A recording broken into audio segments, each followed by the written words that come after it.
Intercepted, which is just the third episode, came out this yesterday. It's hosted by Jeremy Scahill, and Glenn Greenwald is on this week.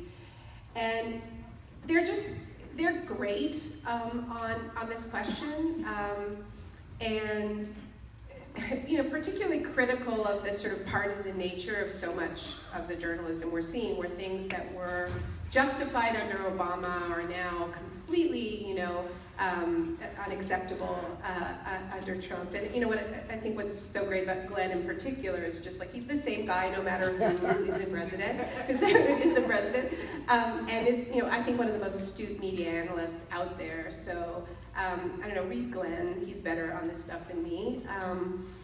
But I've been impressed, right, by the willingness to call a lie, and I think the New York Times is so far doing very well on this. Front page stories just talking about just the fantasy world of the facts coming out of the Trump administration. Let's see how long we can hold on to that. And these attacks on civil liberties that I mentioned earlier that I think we can expect.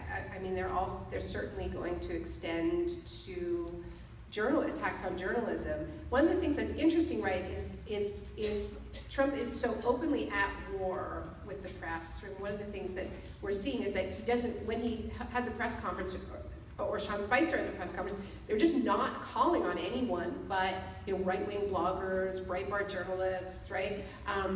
That's kind of good, because I actually think it's really dangerous when this, you have this sort of silent deal made for access journalism. You're getting leaks, you're getting the question, you're getting good treatment, and so in return you play ball, right? But if you've got nothing to lose because they're not giving you anything anyway, you may as well just go for it, and we're starting to see some real journalism again, which is great, right? And that should be encouraged.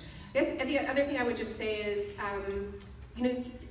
we need real journalism. We need investigative journalism. We need journalism that is willing to take on Democrats as well as Republicans in this period. And people need to pay for it. They really do need to pay for it. Like my friend is the editor-in-chief of the Guardian, Catherine Viner. She's the first woman editor of the Guardian in history, and she, the Guardian has never been more popular, but because they give it away for free, they're facing, very serious financial stress. They've had to lay off, journalists. I think more than 100 journalists.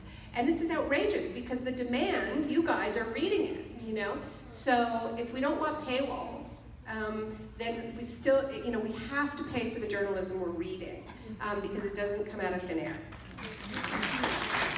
If every person in this room subscribe to something that they are getting what they feel to be valid information from, if you subscribe, if you make your gifts this year subscriptions, right? And that will, if you just keep thinking how we can move this, the gift must keep moving it.